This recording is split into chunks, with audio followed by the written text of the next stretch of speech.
officially live streaming here at The Word Is Right. I'm so excited to be here this evening. In a minute and a half, my oven is going to beep and I will have to depart for just a quick minute while we do that.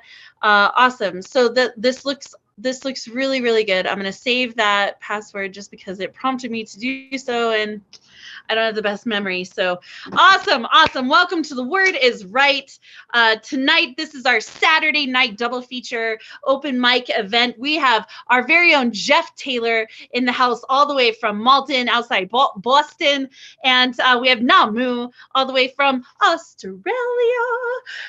So super excited to have everyone here today. If you would like to read, please drop your name in the chat or send me a personal direct message and I will get you Jeff Taylor. Jeff Cottrell. I got you. Ed Poetastic. Raja, got you. The poet Raja's in the house tonight. Let's go. Now all Jeffs look the same. Actually, Jeff, you apparently look like we should totally do a skit on how to recognize Jeff Cottrell in public. Like, I don't know, a Bob would be a more generic, right? A Bob. I don't know. We need to totally do a skit. Let's go. Stacey Dyson is going to work today, which means she expects to get paid. So y'all don't forget that. Dane, William Washington, I got you. Wawa, Mark States, I got you. Let's go. There's my bloodthirsty oven that screams at me defiantly when she wants to. I'm just going to turn that off.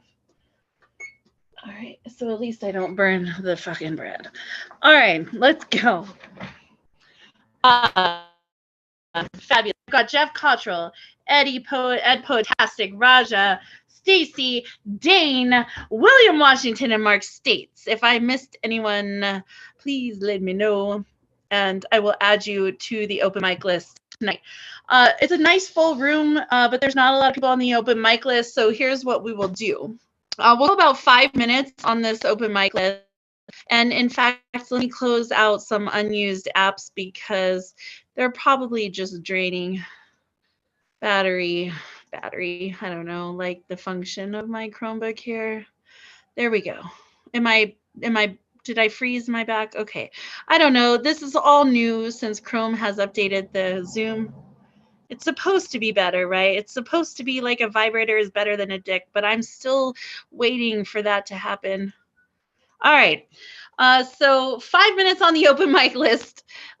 Features, we'll go, let's see, we'll go about 20 minutes. We'll bring up our first feature. I tend to go with whoever's in the room first, but being that Namu is in Australia, I think it's like morning time where she's from. Are you on a time restriction at all, Namu? Ish, but not really, kind of a little bit. I kind of have time. I should have like until maybe 10 o'clock my time, so that's like another 45. Is that kind of okay, when it was gonna... so we can, what we'll do is so Jeff, if you're amiable to it, we'll have Namu be the first feature so she can go and finish with what she needs to do. And then so we'll go about 20 minutes here on the 15-20 minutes on the open mic list. We'll bring Namu up. She's got a 20-minute feature set. It's exciting because you get to hear a full 20-minute set from this woman. Oh my God, let's go. And then we'll go back to the open mic list for 15-20 minutes. So we'll bring up our second feature, Jeff Taylor, and then we'll go back and finish up the open mic list. So anyone who didn't get a chance to read, who wants to read, you're welcome to read. Douglas, welcome, Douglas. So excited to have you. All right. So before we begin today, a bunch of things are happening here at The Word Is Right. We just had a fun team meeting. I'm so excited to bring you all of the new shows for The Word Is Right. We have Jane's spoken word. Lady Jane is going to be here the second and fourth Tuesday night doing a very interesting show. It's not like anything that is out there in the poetry community right now. And then on Thursdays, toggling first and third and second and fourth Tuesdays. We have Arsene, the poet, doing an open mic. And we also have Matt Wall doing Poetic Anarchy with Matt Wall. And that's an open mic with a feature reader as well. So we're very excited to have all of these poets here. And just get it. This is behind the scenes.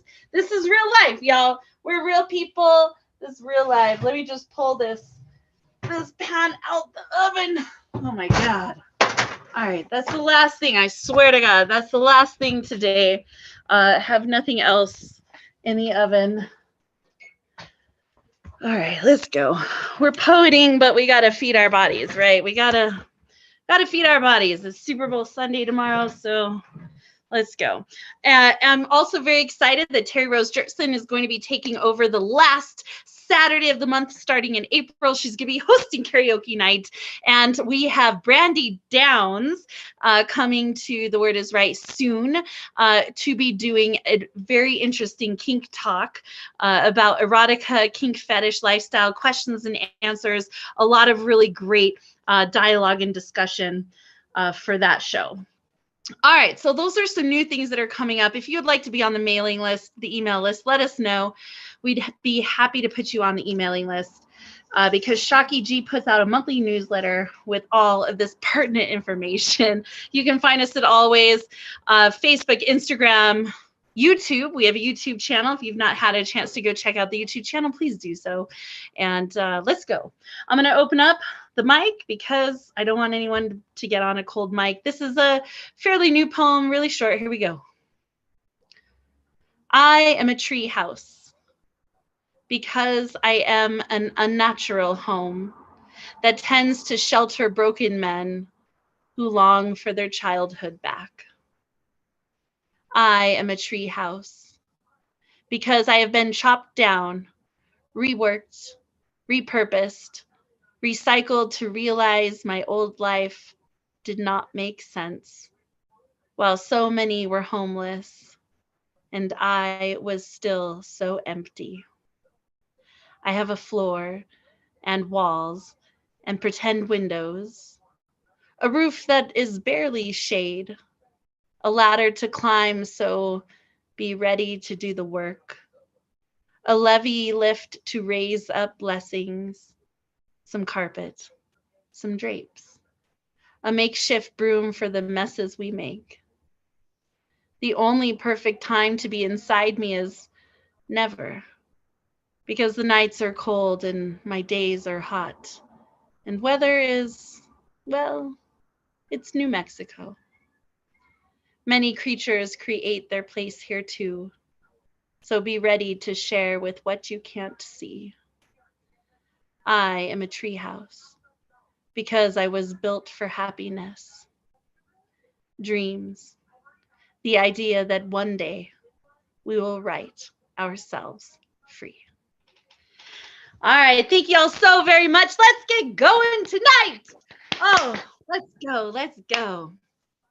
Yes, feel free to unmute yourselves after performances. That is absolutely totally fine.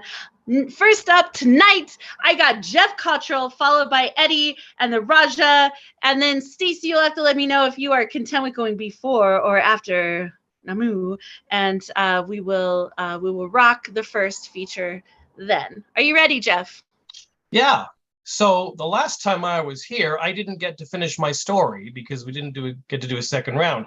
So my origin story for Brick and Dummerton. So when I left you, so they were doing, Brick and Dummerton were doing a live show with James Lipton, talking about their oranges. And Brick was talking, or origins, not oranges. Brick was talking about when he was with his agent, and his agent was telling him, well, his act wasn't totally perfect. And then suddenly an intern came in. So I starts pleading my case to the agent when suddenly I hears the door of the office opening behind me. Well, it's about time, the agent yells above my head. Don't you get it, kid? When I say step on it, I mean step on it. No delays. I turns around and sees the kid holding the coffee. He's this big fat kid who looks dumber than a box of rocks in a turlet bowl. I'm sorry, Mr. Hinklemeyer, the kid says in this high voice. Don't get sore, see? It'll never happen again. You bet your ass it won't, the agent says. I swear, you're the stupidest intern we've ever had. And the fat kid says, I'm sorry, again, and he steps forward, but then he trips over his own feet and falls on the doggone floor. And a cup of coffee flies in the air and smacks the agent on the head, splashing the steaming hot coffee all over his face. And the agent screams at the top of his lungs in agonizing pain, and the kid just shrugs and says, oopsie doopsie, Mac, I done it again. Oh, called Dummerton, interrupting Brick's story, and he shot his hand up in the air. Oh, can I guess who the intern was, Brick? I bet I knows who the intern was. Some of the audience laughed, and Brick sighed. Ah, for the sake of Pete, he groaned. Was it Moive Griffin, Brick? I bet it was Moive Griffin, said Dummerton. Or maybe it was Meryl Streep. Was it Meryl Streep, Brick? Will you shut up and let me tell the story, you Nimrod? Growled Brick, smacking Dummerton again. The crowd roared with laughter and applause. So anyways, Brick went on, Mr. Hinklemeyer is still screaming his fool lungs out, going, get me a doctor, and all that. And I gets real mad because I'm worried this stupid kid just loused up my big chance to score with the agent. And I toins to him and I smacks him hard in the face. Idjit, I yells at him, what's the matter with yous? Ow, he screams. That hurts real bad, mister. Why'd you do a thing like that? What kind of dope gets coffee on another fella? I says. And he looks at me funny and he goes, huh? What do you mean? I ain't coughing on nobody. I ain't even sick. And even if I was, I wouldn't spread no germs by coughing on another fella. Not coughing, you palooka, I says. I ain't talking about no coughing. Well, I certainly hopes not, the kid says, because I ain't dead yet, and neither is you. So what would we need a coffin for, huh? I ain't ready for no coffin. What are you so morbid for anyways? I shakes my fist at the moron and says, why, I oughter. And I'm about to lay into the fella when I gets interrupted by a strange sound. It was laughter. Both the kid and I look at Mr. Hinklemeyer, who's pointing at us and laughing like a maniac with a couple screws loose. It was clear that the hot coffee was still scalding him horribly, but he's forgot all about that because he's laughing so hard at us. And I says to Mr. Hinklemeyer, what's wrong with you anyways? And the agent catches his breath and he goes, my God, I've never seen anything so funny. Such brilliant wordplay. Such natural chemistry. Then he lights up like he's got a big idea or something, and he says, how would you like me to team the two of you together? We can sell out venues across the country with an act like that. And I says, you pulling my leg, pal? Forget it. I ain't teaming up with this screwball. And the kid looks confused again, and he looks around the room and goes, what screwball, Mac? I don't see no screwball. Are you seeing things? I guess you needs a doctor, too. And then he opens the office door and calls out, say, is there a doctor in the house? Mr. Hinklemeyer falls over laughing again and says, enough, enough. I'll get you signed up on a contract right away. And then I really do need a doctor for these burns, I'm afraid. And that's the whole story, Brick concluded, holding out his arms. The Lincoln Center audience applauded wildly. But Brick, said Dummerton with a baffled expression, there's something I still don't understand, Brick. Brick smacked his own forehead. What? What is it you don't understand? Brick, who was the intern? Was it Gary Cooper? I bet it was Gary Cooper. Brick shook his fist at Dummerton again. What a nincompoop, he muttered. If you hadn't saved my career, why, I'd slam your face into a porcupine and then spit on you. Sheesh, what a grouch you are, Brick. Ah, shut up, said Brick amidst more audience laughter and applause. So that was the origin story for Brick and Dummerton. I have a Zoom feature coming up on the 19th at an Australian-friendly time, come to think of it. It's 8:30 a.m. EST, 6:30 a.m. New Mexico. So if Marissa wants to come, she has to get up early. But I'll put the Facebook thingy in the chat and some other fun stuff. I'm totally okay with getting up early. You know, it's just, is there coffee and other things early? I use Red Bull. I just don't have a taste. Never got the taste of coffee. I don't know. I don't do too much caffeine like that. Yeah. We'll see. But send me the link and all the information. If I can go, I'll totally go. If I don't have to get, if it's a day off for me, it's easier. And if it's early, like before I have to take kids to school, that's okay too. All right, let's go. Yeah, Jeff Cottrell, I've been missing you. I'm so glad you came to read that. Let's go. All right. Eddie, Poetastic Eddie, the fireman foreman. He is my co-hostess with the mostest on our movie nights, which is the first Saturday of the month, poetry and open mic, poetry and a movie open mic. It's so much fun. This last weekend we did Poetic Justice with Janet Jackson and Tupac. It was awesome. It was like I try to pick things from when I was growing up because so many of the millennials and the younger people have never seen it, and then they're like, "Wow, this is so great." So let's go. And then he also is my co-host on Moist Mondays on the fourth Monday of the month. So we're super excited to have him. All right. After Eddie, we'll bring up Raja, and then we'll see where we're at for time for Namu. Sure, no problem. Thank you, thank you, thank you. I love our wonderful, stupendous Zoom nights that fill with so many vivid and wonderful delights. Thank you for sharing the spotlight. All right. My name is Ed Potastic, or feeling fantastic. Please give me time to enjoy my rhyme for all those sublime. I got two pieces, so you know, go rhyme. My first chime is called Iron Rocket. The early bird is flying in the colorful sea. Up early, what happened to my coffee? My chocolate decaf of anti-misery. Where's my expensive liquid toffee? I'm daydreaming of an exotic commercial. My eyes were glued to the bowl of cereal. The headaches of the global traversal. Look at me, the stuffy, cranky, joyful turtle. A piece of paper dancing around my pocket. My electric muses sing in my ear. I'm waiting for my speedy rocket, the trip far away from boredom and fears. My fingers dance around my jacket, my body with its gnawing habit. My legs jump higher than any grasshopper or rabbit. I'm mumbling, is this it? Is this it? Or is this it? I finally found my golden ticket. I was almost at my limit. My rocket's coming in 15 minutes. The feeling of paying for something, but never visit. Here it comes, the smoky rocket coming for a landing. My footsteps are slowly advancing. My rocket's panting while the door started branching. The rocket looked modern and enchanting. I gave my paper in the ticket collector's hand. I felt I was about to burst, but he understand. My trip to the bathroom wasn't planned. You gotta go if you gotta go. Everyone can understand. Yeah, you don't want to hear the details. We're all males and females.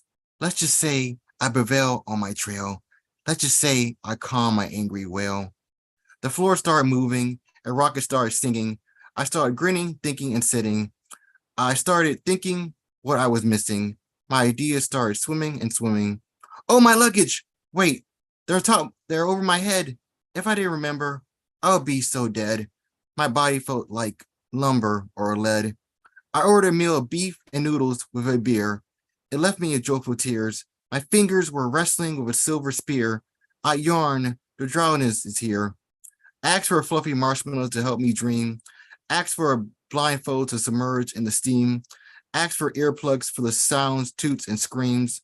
All right, time to sleep in the supreme. I wakened to a quiet sight. I left the rocket at midnight. I waved and saw my Uber lights. I'm racing off to a hotel for another sleeping sight. Thank you. But I have one more. Well, like she said, I'm the co-host of Moist Mondays. So you've been warned forevermore. This is spicy P to say the least. This is called Jungle Love. The lion was hungry for a touch. He slowly crawls in the bedroom. The fire of desire was too much. He slowly washes in the soft lagoon. His claws slowly trace up and down without end, slowly stimulated her bittersweet texture. He started to rub, suck, and grasp and kiss again. She was enveloped by She was enveloped by a state of pleasure. Her curvy naked body leans forward, her creamy bosom falls into his hands. He gently massaged with lewd words, the groan song sung throughout the lands. Her back arches while her pink walls tighten with ecstasy. His hardness is strengthened by a boiling lust. Their eyes peer into bare seas to feed their sanity. Their thoughts and ideas start to turn to dust. Her body dances like a graceful tree. Her body dances in a wind of soft, fluid motion. Both smile with wild glee, both lost in the steamy erosion of their sexual devotion. The innuendo was all over the place. Their blurry eyes were lost in many positions. Their bodies nestled in a musty gray smeared across their face. Both were consumed by deep sensational satisfaction. The feeding of pleasures covering sweaty sparks. Deep roars vibrate inside their chests. Their fireflies were dancing inside their hearts. They started to squeeze, pinch, flick, lick, and caress. The stimulated pleasure was too great. The bodies were moving in a rampant stampede. The moist state of their lake they quickly create. The instinct attune of greed to passionately breed. Her body stood on top of hard mass. Their claws gripped with so much might. Their wild hearts burning and beat so fast. Both wanted their erotic suns to ignite. The moonlight spread across their flesh, the surreal sensations running inside their loins, the tingling excitement of sexual progress. They quickly went in, out, and joined and rejoined. The sexual high was reaching its peak. The sexual release soared in the sky. Their loins were about to leak. The rushing energy couldn't simply be compared. The boiling satisfaction rampaged inside their brains. Their nerves are experiencing a deep high. The sexual high was hard to maintain. Their minds were lost in the crimson sky. Their fire spasms all throughout their skin. Bodies were in a motionless daze. The deep moans started to transcend. The bedrooms transformed to a sweaty maze. The two lions are sleeping in the fluffy jungle. The sunrise on the horizon. The sound of snoozing and a bundle of mumbles. Bodies trying to hide from the grazing sun. Thank you. Let's go. Y'all unmute your mics. Give it up for Ed Potastic tonight. Thank you, thank you, thank you. Woo! And now we all feel fantastic. Eddie, yeah. Woo! Yes. Oh, I love it. Let's go. All right. Next up, we got the poet Raja. And then I'm looking at the time. I'm thinking let's break. After Raja, we'll bring up our first feature. And that will be Namu. And then we'll go back to the open mic list. I have Stacy Dyson, Dane Ince, William Washington, Mark States. If I missed anyone you want to read, let me know. All right, Raja, you got the Solid. I have two pieces tonight.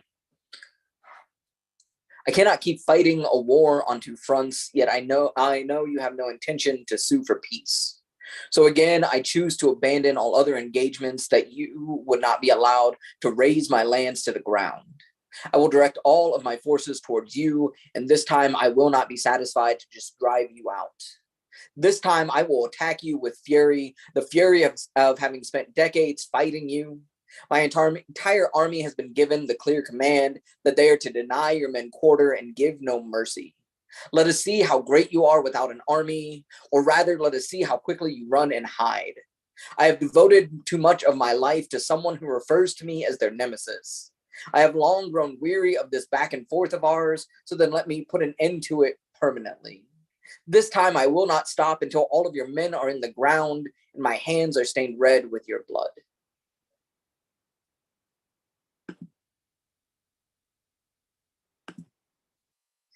And then this is my second piece.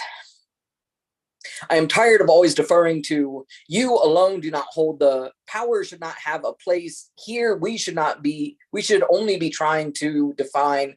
Peace has always been hard for us to find it within yourself to choose against. Violence can be the only answer. For so long have we stood here willing to fight. The other futures are possible if we could find common ground. Yourself, knowing I will never choose to leave your chaos behind, as it has only caused misery is our legacy. Unless we stop this unending war has ruined this place and has left it in disarray abounds as our conflict begins. Again, I must ask, is beating me worth all of this history of violence between us must come to an end? This deluded quest of yours to seize full control of this land cannot be taken by force must eventually give way to reason has failed. If you believe I am seeking your defeat, the demons that seduced you with their lies have eroded a partnership once built on trust cannot exist on the blood-stained field of battle. Your baser instincts that once again we may talk with me as we used to, so that I may see your side by side is the way we were meant to oversee this. Place your hope once again in a shared future. Thank you. Let's go, you guys. Unmute your mics. Give it up for Raja, please. Woo! Thank you. If you're not following him, please do so. The poet _Raja, RJAH. Feel free to drop your links in the chat. Follow each other, please. That is how we continue to grow. That is how we continue to network, fight for change, all of that great stuff. And of course, here we go. We're welcoming up our first feature this evening, Namu from Australia, because she's amazing and we just love her. Tesoro women in the house. Let's go. So yes, I'm so excited that you're here. And I've been thinking about who to pair with Jeff Taylor for a while. And I was like, oh my God, Namu would be perfect. Let's go. So I'm going to read you her bio. Her bio and her handles you can also find on our Word is Right Facebook page. You can go to click events. If you're watching this past today, you would go to past events and you'll find it. Click the event. Descriptions has Jeff's picture and bio, Namu's picture and bio, and all of their handles as well. Here we go. Namu is just one human trying to find peace. She uses her poetry and other creative outlets in hopes to help herself to find and others to find their own level of peace, whatever that might look like. Namu has featured her poetry in her local communities in Perth, Western Australia, as well as nationally in Australia and internationally in Zoom rooms around the world. She hopes to one day have the opportunity to present her poetry in person around the world. We would love that. Fun facts about Namu. I'm only going to read like a couple of them because there's a lot on here, so you have to go to the Facebook page to read the rest of them. Number 1, Namu has 34 letters in her full name, 9 of which make up her first name, and the remaining 25 make up her 4 other names. Number 2, Namu loves everything creative. Dance was her first love, but poetry, drawing, making things, singing, or mostly anything that breathes creativity has always been a part of her life that has brought her the most joy. Number 3, Namu hails and adores her one and only God, Mickey Mouse. And number 4, Namu is half human, half horse, or as it's most commonly known, a Sagittarius. If you want to read 5 and 6, you got to go to the Facebook page to finish reading. You can find her on Instagram at I go by Namu, IGOBYNAMU, and her PayPal is NAMUGEERE. Y'all unmute your mics. Give a warm welcome to our first feature this evening, Namu. Woo! Woo! Yes, Let's go, Tesoro. yes. Thank you for having me. I need to just say before I start, I've been in a bit of a what do I call this? A writing rut. I've been going through other things. So I've only done a couple of new ones. So I'm going to be pairing it with a few old ones. So I'm sorry if you've heard it before. But yeah, let's see how this goes. I think I've made up about 20 minutes, so this should be good. I have one that I wanted to share a photo with. Is that possible, or like share my screen? Absolutely. It is multiple participants right now. So whenever you're ready, just click share screen.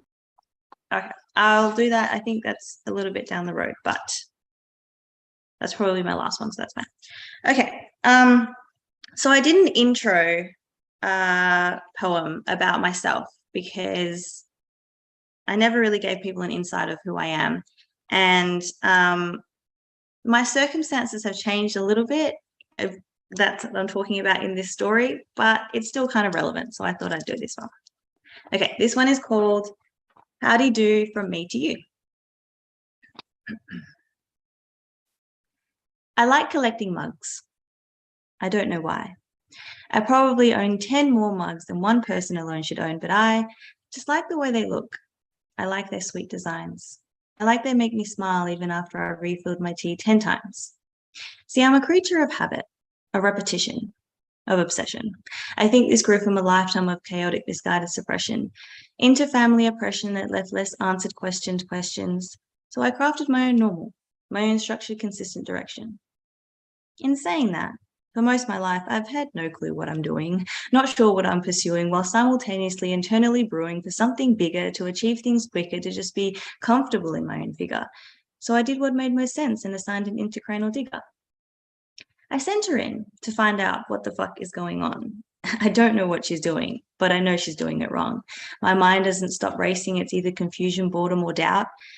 It's more like she jumped on a hamster wheel with a joint and a drink, then tripped, stumbled off, and passed out. I would love to have direction. In fact, I would love to be given a map. In fact, if nothing else, I would love for someone to explain how to deal with that idiot at work who is crap. Ugh, the idea of working in an office for much longer makes me want to lick a dead dog's asshole. I know. No. So I always seem to be coming up with my next business idea. But then my fear says, surprise, I've been watching you the whole time. It's fun how you're trying to try something new, and I'm sure it would work, except I'm positive your idea sucks and no one will actually give a fuck. What you want to do is nothing, just bail. That way there's no chance that you'll ever fail. One time, when fear said this, I punched it in the nose, and when it did, it sent tingles through my fingers, legs, and toes. I then did it a second time because I am an idiot, because it stood right up and then backhanded me, and since then I haven't been able to get rid of it. I'm socially a weirdo, but I use humor as a decoy. I'm naturally an introvert, which to be honest, I enjoy. I'm sexually a geek in that I'm an A+ honors student. I've been described as a study freak and have always felt lots of practical experience was prudent. I love eating good food. I love most anything that's sweet. And whilst touch may be my love language, just don't touch me when I eat. When I feast, I am a beast, kind of like a bear. I think Joey from Friends said it best when he said Joey doesn't share. I get easily distracted, procrastinating excessively. I may also have a severe case of minor OCD. My time management is terrible. That's one thing I'll admit. And I'm not emotional. I'm just supremely allergic to fakery and bullshit. So I have this weird fear of people, if people stand too close behind me. I think this came from something that happened as a tiny little girl. I was exposed to adult things just far too soon. That changed the grain of my internal waves to my radio frequency tune. I grew attuned to worthlessness. I learned to cocoon in inner distress. I became so immune to my value in life that a no became yes. To avoid all the stress, I guess, I just didn't want the mess of having to stand up to a bully and all their different forms of cruelty. I feel like a burden in every room. I feel like I'm always getting it wrong. Fear and anxiety eat me for breakfast, and all I truly want is to belong. I feel lonely in a crowd. I don't really speak that loud. I don't really know my father, but being my mother's daughter makes me so proud. Other than that, I'm just normal, I guess, just as normal can be. Well, there might be some more about how normal I am, but for now, that's enough about me. Thank you.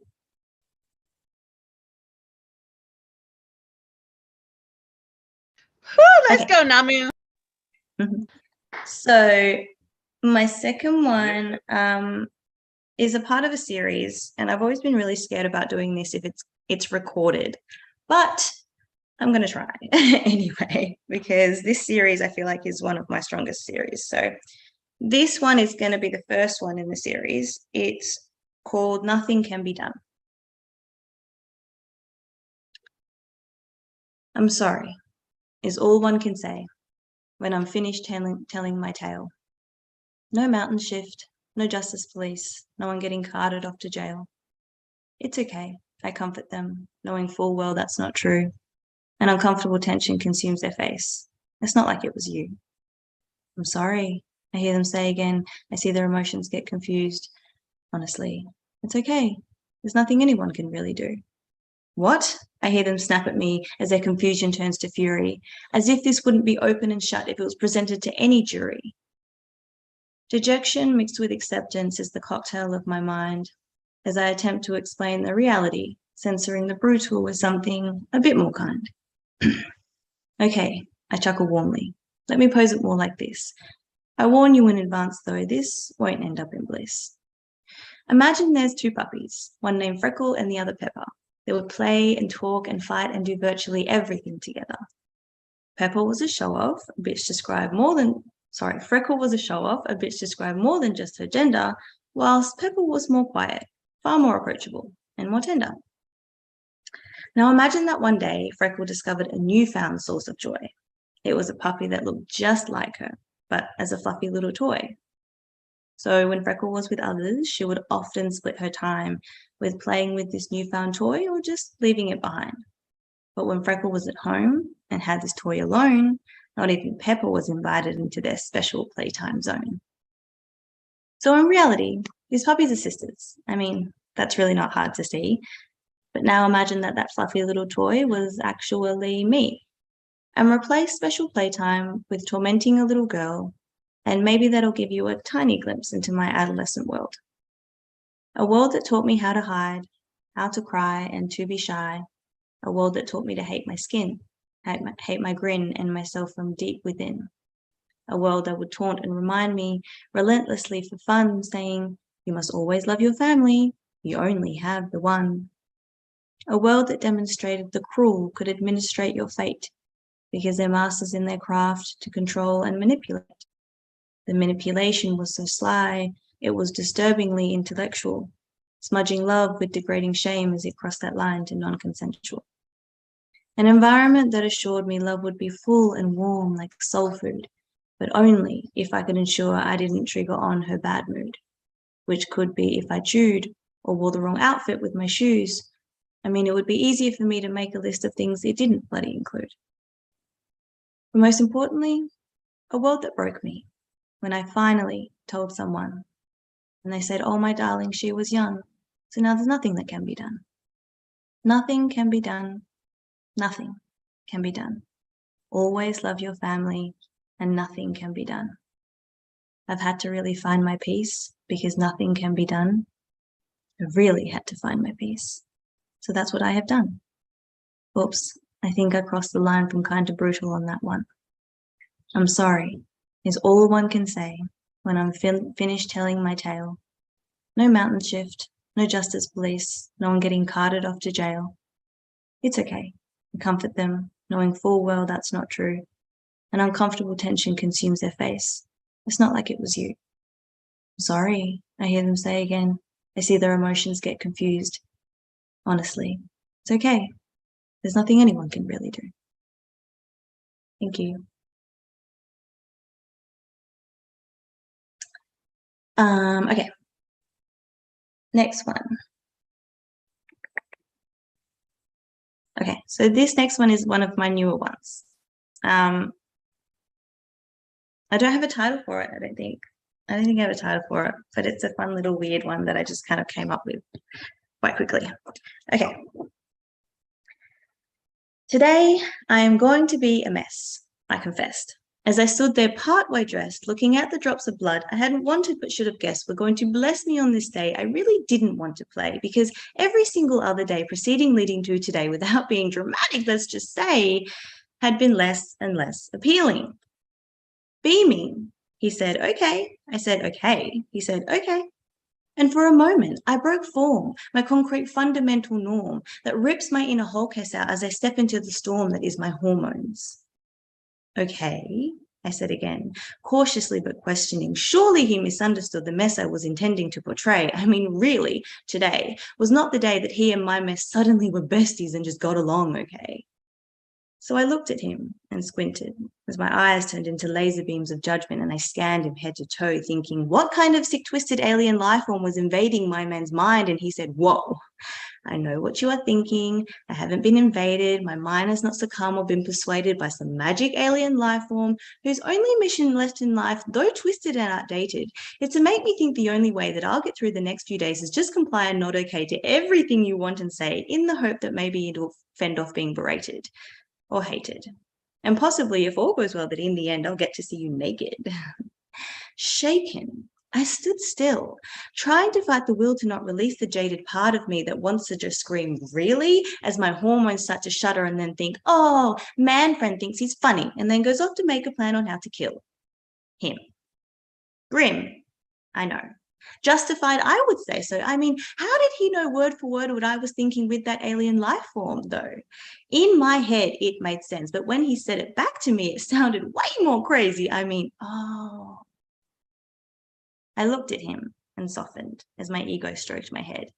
Today, I'm going to be a mess, I confessed. Then he smiled at me warmly. Okay, once more, he said. Thank you. Okay.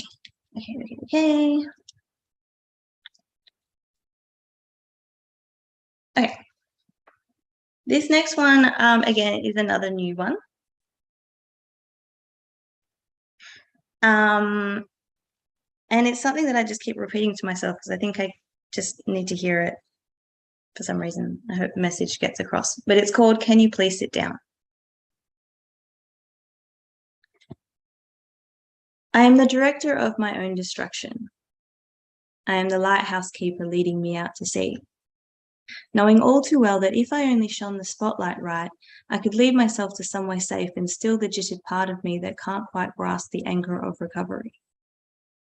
I'm not ready, I keep saying, and saying I'm not ready somehow sheds me from the momentary burden of response to my ability, enhancing my fragility as I ache to take responsibility of knowing that no one else is going to change my life but me. And I'm not ready to take ownership of everything I know that I could be. But why am I not ready? Why can I not see that I am more than just a fear that has engorged itself and forged itself to mimic iron bars and shackles fixed to iron weights prepared to abattoir the only part of me that says with pride, I don't give a fuck when people tell me that I'm not worth it, the only part that hasn't given up. I am the director of my own destruction, but I don't want to be. I just want fear to sit down so that I can finally see. Thank you. Okay.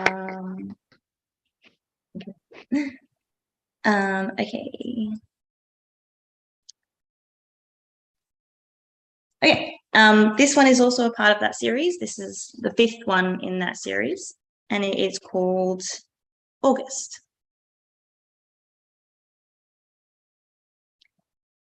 This August is the first August I've had to lie to you.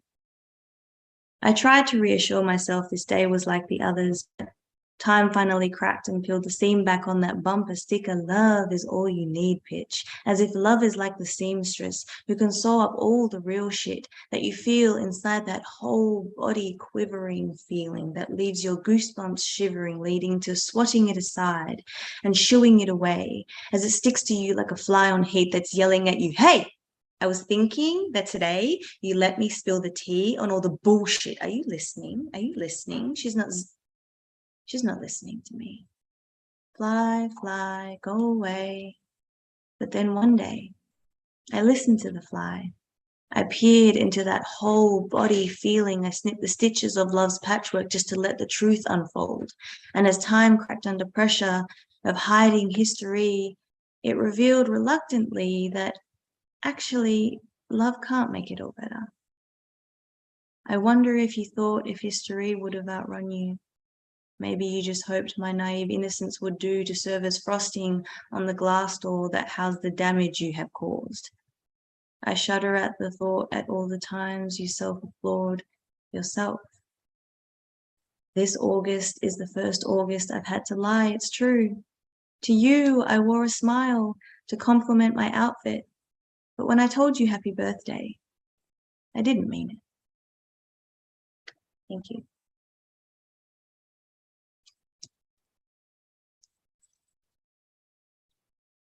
I'm just checking how much time I have left. I've tried to structure it, but I just want to make sure I've got enough. You have, I mean, roughly 5 or 6 more minutes, but feel free if you want to take a few extra, it's fine. I think I've got about 5.5 is what I've got. So cool. Awesome. Okay. So this next one is called Addressing the Boardroom. Okay. Oh, I know this, I heard her say again. Really? I said sarcastically, quickly realizing where I am, trying to swallow my tone and saying, well, won't you tell us then? Yeah, the answer is it's December. Can you expand on that a bit? Yeah, December is the month that you don't have to give a shit. I stare at her with gritted teeth slowly imploding from within. She stares right back with my twitching eye with a beaming fucking grin. Yeah, thanks for that, Priscilla. Your input's always just top class. Swear to God, if she speaks again, I'll put my foot up her fucking. Asking lots of questions is something I do every single day, but addressing this same boardroom is a game I've had to learn to play. There's quite a lot of members on this table back and front. Not that I hear from most of them, because Priscilla is blunt and loud and obnoxious and so proud, and no one's bloody told her that her outbursts aren't allowed. I know, as chairman, this really is my fight. But she is really loud. Complaints cause tension, and dang nabbit, sometimes she's right. Every day I brace myself for Priscilla, queen of the desk, backed up by her followers, which is the majority of the rest. This has been the way virtually every single day. But then something changed when a new member came to play. Welcome to the team, I said. We're so glad to have you. Why don't we go around the room and explain what role we do? Each member stood and said their name and explained what role they play. But as it came around to Priscilla, my thought was, please don't scare this one away. Hi, my name's Priscilla. I manage procrastination and I'm the captain. So if you have a bright idea, I'll tell you 10 reasons why it shouldn't happen. Head in hand, I shake my head, murmuring every fucking orientation. But to my surprise, the new member stood unfazed and said, hi, I'll be managing motivation. Every day, the simplest task would be something that I dread. But now I find it much more fun addressing the boardroom in my head. Thank you. Okay, last one. This one I wanted to share my screen.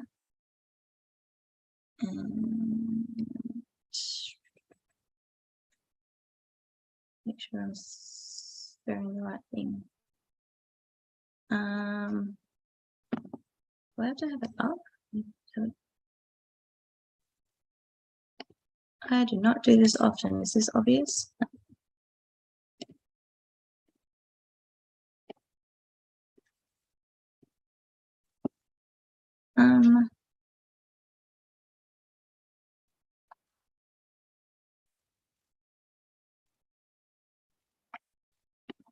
Oh, there it is. Okay. Can you guys see that? Awesome. Almost. Still coming. Still a little dark. Still coming. Still coming? No, oh, here it's on the screen now. Perfect. Got it. Oh, it's cutting in and out a bit. Is that me? Ooh, it's like flashing for me. Maybe that's not a good idea. Oh no. It's good. It's good enough now, Namu. Yeah. Okay. Just go ahead and share with what you're going to do with it. Okay. I'm going to be referring to the actual thing, so I'll try and use the mouse and see if you guys can see it. Okay. Okay. People keep asking me, why do you close your eyes? Hold your breath for just 3 seconds. Let the room dissolve and give control to all the toxic mess you live in. Aren't you surrounded by this hardness? Develop shadows in your glow. What we see of you is beautiful. Why can't you see that and just let go of all the rest? Don't recede into the mess that plagues your mind. You might just find, if you're more lively, vocal, vibrant, social. People might not think you're so mysteriously unapproachable. A ripple tickles the gap between my lips, collides with my amusement and spills a chuckle out as they bump briefly and trip, and as it settles as a smirk on my lower right cheek joint, I smile and then say gently, I think you're just missing the point. This is intentional, I exclaim, not trying to hide the pride in my ability to recognize the worth I'd always set aside. Other than my face that I've aligned by design to match a framework of acceptance society has defined, is there nothing else that you see when you really stop and take the time to just look at me? Like, do you see the sock that cradled my small foot as it carved my line through trauma and all the courage that took? Do you see the bird that's flying in the sky? Or maybe it's a person with a scarf wrapped around their neck put there to guide me. Don't deny that you don't see those three figures, 1, 2, 3, that epitomize the symbolizing growth through my adversity. I won't say that my cloak doesn't choke my breath at times, when the shadows of my darkest moments make me beg the question, will I ever just be fine? Can't you see me for more than what you see? There is power in the muted silence in the presence of my being, because courage doesn't have to be loud, I said. Being lively and more social won't dull down the voices in your head when you're still and alone and the chill reaches your bones. Sometimes you have to find the balance in the chaos of your own world. Some people get it, but some others don't. And hey, that's okay. I'm not here to be in service of them, so to those people I say, I don't need your approval, more so the removal of your presence and the essence of your energy, because respectfully, your opinion doesn't warrant anything from me but pity. I mean, your shitty outlook seems to say a lot more about you than it does about me. And then I close my eyes, hold my breath for just 3 seconds, let the room dissolve, and then let go of all the toxic mess they bring in. I can't control if they don't see the little things that make up me, because I've finally found some balance in the chaos of my beauty. Thank you. That was my last one. Oh my God, you guys, unmute your mics, please. Give it up for our fierce featured reader tonight, Namu. All the way Great work. from Yeah. Great work. Australia. Let's go. Woo! Great work. Thank you. Yes, and in fact, I had it pulled up. So if you're interested, usually when we do these open mic events, if they're not a ticketed event, we do oftentimes. Oh, it's not gonna let me go to it. All right, hang on one sec. We have the hat going around, right? And we ask everyone in the room if they could drop a couple bucks in the hat for the featured reader this evening in lieu of a ticketed price. There's 14 people in the room currently. There were 16 here just a moment ago. So if you would be so kind and put a couple bucks, $2, $3, $4, it doesn't have to be everything, but all of us doing a little bit is a lot. Buy her a gallon of gas, buy her a cup of coffee, or a couple liters of gas. She needs a liter of soda. Those of you who are Super Troopers fans will appreciate that. She just wants a goddamn liter of soda. Yes, please buy her something. Don't just do nothing. And if you are like, well, I'm not going to drop $3 in the hat because I'm fucking cheap, you're fucking wrong. Because if everyone who actually said that did that, it would be a big different story for all of the artists out there. Her PayPal is NAMUGEERE. If you do not have PayPal, you have Cash App, Venmo, something else, you want to send a check in the mail, that's totally fine. Bring it. You can send it to me and I will send her the PayPal, whatever. It does not have to be difficult, but just don't do nothing. Just please do something for our featured readers this evening. And since we did share a screen, it took my, where is my little, I don't know what happened to my little button for, I have my, chat, there it is. Okay, sorry, my chat button popped in. So PayPal, I'm going to put it in the chat for everyone, is NAMUGEERE. NAMUGEERE. And of course, if you don't have PayPal, reach out to us at The Word Is Right. Even if you're watching this later, after tonight's event, and you're like, wow, she really blew me away, I would love to tip the poet, please do that. You can also find her at I Go By Namu on Instagram, IGOBYNAMU. It's very simple, you guys. I Go By Namu is her IG handle. You can also find her at tesotofiresingers.org, firesingers.com. So let's go. All right, thank you all. Y'all unmute your mics one more time. Give it up for our first featured reader, Namu. Yeah. Oh, I'm so excited you came to join us. So glad All right, to so meet you again. going back to the open mic list, we have Stacy Dyson, the matriarch of our Tesoro women. I'm so excited that she is here.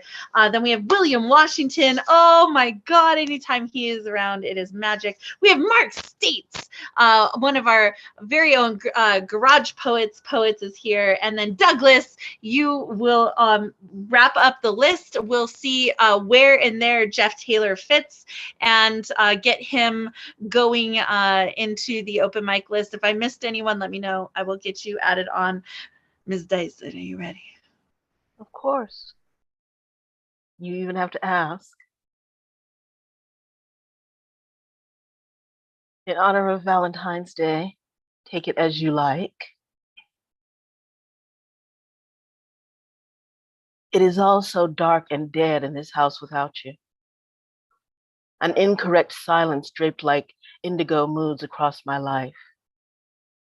Hot, sullen nights like you. But tonight it's raining, and I can't let the hurt go long enough to stop my head or heart from aching.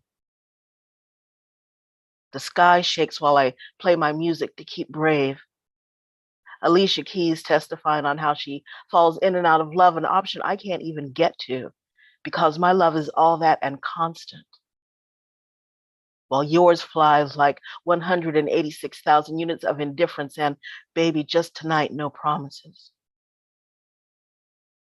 My table is scattered with roses and poetry, thorns biting my hands, salved with blood and salt water. My headache screams like the police car sirens, chasing the dealers from their end of the street to the street past my door, and the rain is rattling on my roof like gunfire from the streets 8 blocks down and left, no, right where the crack hoes and drug deals go down.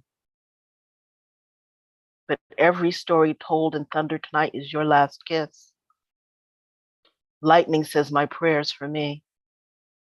Silent and alive for just a moment longer in your arms, and the rain cannot stop my head drumming in time with my heartbeat because the phone is ringing and it might be you, but I can't move because it's raining and I can't stop and my head hurts.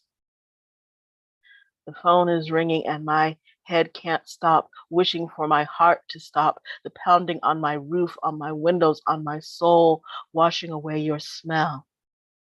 The last goodbye you gave me. Your footprints on the street outside my door, and the phone is ringing and the rain can't stop. I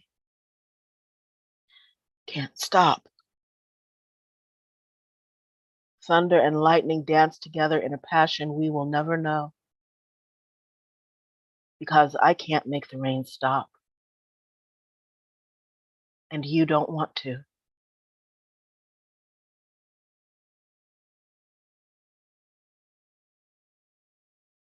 Oh man, you guys, let's go, Stacy Dyson. Oh, One more, a tad bit lighter, the other side of the coin. Baby, it was just supposed to be a minute. I was gonna drop my digits, throw you some change for the phone, and float on. Shug, I was gonna hit, quit, and forget all about you by this time next week. You were supposed to be another good-looking 3, well, maybe 4-course meal, and I was gonna, as they say, grit and split, because I am young and hunting and have not yet bagged my limit, if there is such a thing, on pretty boys who make me want to holler, ooh, baby, and write bad checks. I remember Luther on the CD throbbing notes like, come on, come on.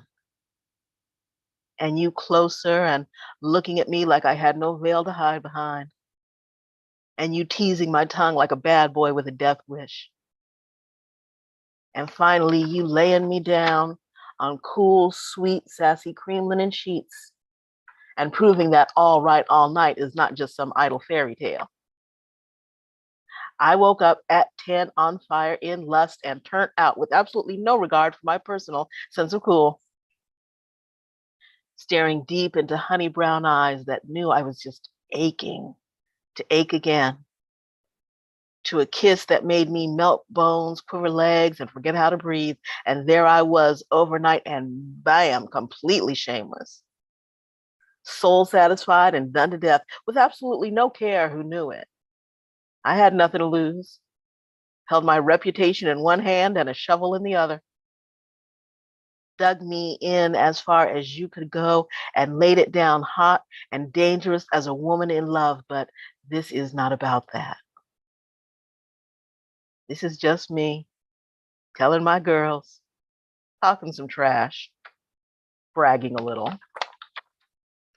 This is me. This is me with your lips in my palm, under my ear, at the base of my neck, base of my spine, trapped like a pearl in a jar of honey, baby. This was only supposed to be about a minute.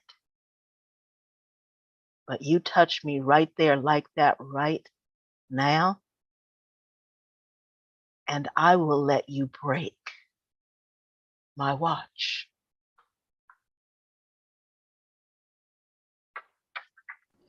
Oh, damn, you guys, unmute your mics. Give it up for Stacey Dyson. Yeah. Yes, yes, yes, yes. Oh, that was nice. That was It's nice. almost like you're a poet laureate. I know, isn't that odd? If you guys are not following her, please do so. Go to firestingers.com. Find out everything that we're doing at Tesoro. We are a worldwide women's organization of poets and professionals. It is an incredible thing. So yes, please like, share, subscribe, follow to everyone. Let's keep this community going strong. Next up, we got William Washington. I got to hug this man. I got to hug this man when I was hosting at the New York Poets Cafe in New York City.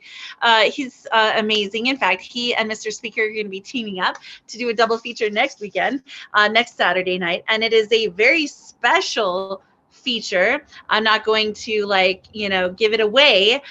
You'll just have to be here to catch it because the two of them are teaming up and it's going to be sensational. So Mr. Washington, sir, you have the floor. It might be a change in that change, switching up next week. But anyway, we're going to be there. All right. Well, let me know. Let me know what happens. Yeah. Okay. Yes. Hello. Today is nothing magical today. I'm just going to read from my latest book, The Broken Book, Love Given, Love Taken, Love Lost. 2 short poems, if I may. I speak James Baldwin. I was born by the river, east of James Baldwin, west of Malcolm X, north of the Reverend Dr. Martin Luther King Jr., south of Medgar Evers. I am standing at the cross, life given, life taken, life lost. They assassinated his brothers in the struggle, but let James live. They said, James Baldwin, oh, don't worry, he's soft. So he wrote and spoke throughout the land, at home and abroad, struggling to speak through his internal pollution, a peculiar cough. They said, don't worry, James won't start no revolution. He's soft. I was born by the river, around the corner of red, black, and green. You know what I mean? In between 2 flags, both red, white, and blue. One flag has 50 stars and 13 stripes. The other flag has 1 big star and 5 stripes. One flag represents a land stolen. The other flag represents a land still growing, but still not recognized as 51. To the people of Puerto Rico, another revolution is sure to come. Growing up, my breakfast was a hot bowl of Nina Simone. Lunch was a school-issued tray of Shirley Chisholm, Sonia Sanchez, Asada Shakur, and Nikki Giovanni. Dinner was a fresh pot of James Baldwin. Leftovers was James Baldwin. James Baldwin wasn't soft. James Baldwin stood by the cross. Life given, life taken, life lost. I wanted to be like James Baldwin, but they said, William Washington, Don't worry about him. He's an epileptic suffering from mental illness. And yes, he is the author of the widely acclaimed autobiography, The Nigger Chronicles, The Mispronunciation of Who I Am. But he can't lead a revolution. And he damn sure ain't James Baldwin. They said, don't worry about William. He's lost. That's that first selection. Thank you, guys. I'm going to read this final selection. They're all short.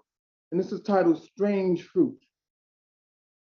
I woke up in an alternative time past, more like the Twilight Zone, where black is white and white is strange fruit, where Adam and Eve cut off the serpent's head, feasted before tasting the fruits of the forbidden tree, where the red man refused to bargain and gave the black me his land.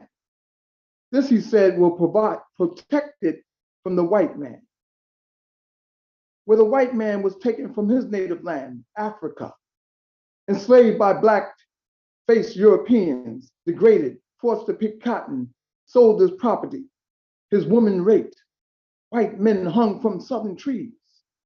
Strange fruit indeed. Where President Barack Obama signed the Emancipation Proclamation, 3/5 freeing the white like me, and for helping me to get ahead, they shot the president dead. Peaceful white marches, White Panther protests, attack dogs and hoses. How dare they kill our civil rights leader, Governor George Wallace? Shot him in the head. From this alternate library, this I read. From this alternate library, this I read. Thank you, guys. I'm sorry, man. I'm having vision problems. I don't have my glasses, so I can't see a thing, really. These are the specs. That's okay. That's okay. William Washington, you're amazing. We love you. Thank you so much for reading. Go buy his through. Yeah. Well, hopefully you're able to come next Saturday, and if not, then we can reschedule. No. I'm going to be there. I'm going to be there. I don't know if we're doing that particular thing that he. Okay. So as long as the two of you are there, you two are my dream. 20 minutes. I like the 20 minutes. I want my 20 minutes. I'm like, oh. I want my 20 minutes. Yeah. You and Speaker are my dirty dream. I'm just saying it. I'm not saying it. I'm just saying it. And having the two of you featuring is my favorite thing. Yeah. And I promise I won't read anything. I'll be able to see and just spit right. You're going to get it next week. Thank you so much. Oh. You're going to get it next week? And I'm going to let you give it to me. All right, let's go. You know, I'm going to turn that into something fun. All right, so we're going to bring up Mark States next, and then we're going to have our second featured reader join us, and that is Jeff Taylor. I'm so excited. Welcome, Jane Spoken Word. Welcome, Unmesh Mohitgar is in the house. He has a new book out that is just amazing, and it is so inexpensive that everyone needs to buy it to support the poets.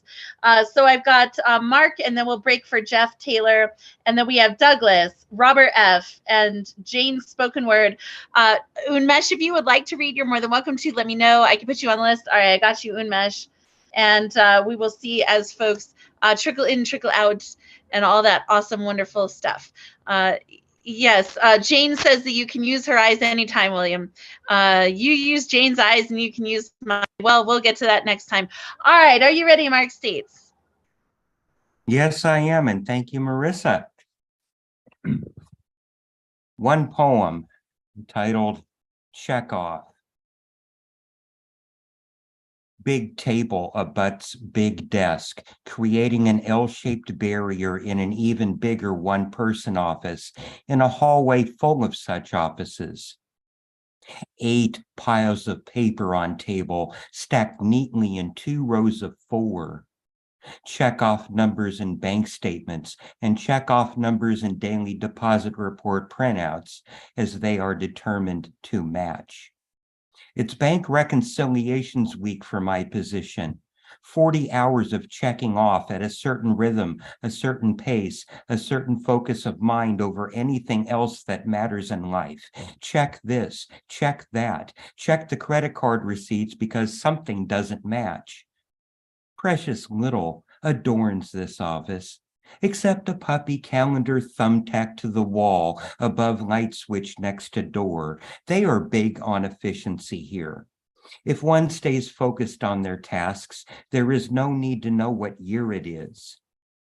Office windows, which do not open, are covered by thick and durable slatted blinds, which seemingly have no mechanism to open them either. So if you want to observe any ruckus going on outside or whether it is snowing yet, you have to grab one slat in each hand, yank them apart, then stick your head through as if peeping Tom unmasked. The blinds are basic white, a hospital cloak white, and I just bought this 6-pack of crew socks from Walmart white.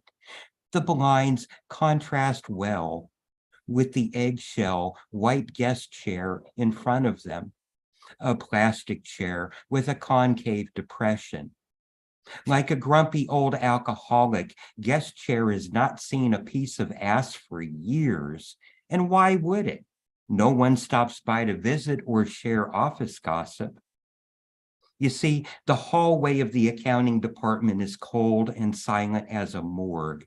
As you pass a door with light extricating itself from underneath it, you know someone is in there, meticulously slicing scalpel through flesh, counting bones, measuring weight, extracting tissue samples for forensic testing. It could be your expense report on the autopsy table, your job's cadaver in a canvas bag on a gurney, being wheeled away to an even colder storage locker.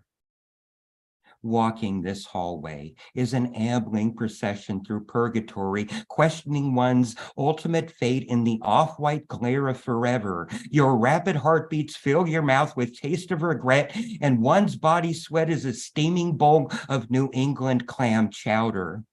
And occasionally, one can hear a muffled, "Damn it," behind one of those closed doors, followed by a moaning file cabinet drawer, obese with the reckonings of a lifetime of actions and transactions, every moment accounted for, judged right, checked off, reconciled and initialed, then walked down the hall for superior's judgment and initials. I am a temp. None of this bothers me. Big desk, big office, a plate on the door with my name on it. Perhaps not a dream job, just a job where one may dream in peace. I miss this job. It checked off so many boxes for me. Oh man, let's go. Oh, Mark. I love the perspective. If you all have not thought about jobs like that, right, William? Yes. Let's Yes. go. You can hear more from Mark. He's usually a mainstay at our Garage Poets open mics, which will be the third Friday night of the month. So yes, please come back. And, you know, I hope you come back to other open mics so we can hear more from you. And we should feature you too. If you're interested, let us know. I'd All be right. interested. Awesome. That didn't All right. take long, huh? Let me think. Yes. Right. Okay. All right. So we're going to bring up Jeff Taylor. He's our second featured reader this evening. I just love Jeff. When I was building The Word Is Right, I was doing 100 to 150 open mics a month. That is no joke. The grind was real. And one of the places I was blessed to stumble into was Garage Poets. And they were just really fun, the entire group of people. And they were really welcoming of me. And they didn't care if I did erotica and talk shit. So it was great. You know, they all, even Anna, like, God, she was so amazing. You know, a teaser. She has such a great sense of humor. So I was like, man, this is amazing. So as we started to expand here at The Word Is Right, we invited Garage Poets to be a sister platform, a sister organization, much like the way we work with the Bronx Art and Fun Hub and Guerrilla Poets. We're like, let's hook up with Garage Poets. And I think like we all do so much better when we're together as a community. And they were like, absolutely, let's go. And all of our teams just meshed. Like it was like like the Brady Bunch ish, like, all the sides kind of mushed together and really got along well. And we have very similar quirky styles of poetry. And so we're very, very blessed to have Garage Poets part of our sister organization. And it's a great reason to go to Massachusetts and to go see the stuff up there, because I'm in the desert in New Mexico. But we have hosts who are in Florida. We have hosts who are in Texas, in New York, in California. So it's really nice now to be able to have people up there. So I'm going to read you Jeff's bio. He, like I said, he does Garage Post the third Friday of the month here. Jeff Taylor has been writing, publishing, and performing poetry for over 20 years. He has recently had poems published in Ethel Zine and the anthology American Graveyard Calls to End Gun Violence, which is one of the anthologies our press is putting out. Jeff lives in Massachusetts with his family, where he performs with the poetry and music collective Garage Poets. Jeff has 2 chapbooks titled Heroes Make Better Sandwiches Than People from the 2016 Broken Pencils Press, and Visitor Pass from the 2014 Broken Pencils Press. Jeff was the editor of the online publication I Can Count to 10, and previously had poems published in World Riot, Unlikely Stories, Can We Have Our Ball Back, Side Reality UK, and the Poetry Tree from the UK. Jeff has performed at Boston First Night, Mass Art, Roxbury Community College, Bergen County Community College in New Jersey, the Middle East TT, the Bears, the Cantab Lounge, Jimmy's Tingles Off-Broadway Theater, AS220 in Providence, Ralph's Rock Diner in Worcester, Woodstock's Artists Association and Museum in New York, and the People's Poetry Gathering in New York City, just to name a few. I don't have your cash handles on this bio, Jeff, so you're going to have to type it in the chat, and then we're going to have to say it out loud so that people watching this can figure out a way to tip you when we are done. But in the meantime, y'all unmute your mics, give a big round of applause to our second featured reader and our fellow co-host at Word is Right, Jeff Taylor. Thank you, Marissa. Yeah, I'm happy you stumbled upon the Garage Poets when you did. And we definitely clicked, our vibes clicked right away. You and all the people that we had coming, we had a little group of people that were coming all the time, and you fit right in with all of those cats. Yeah, I'm glad you stumbled upon us.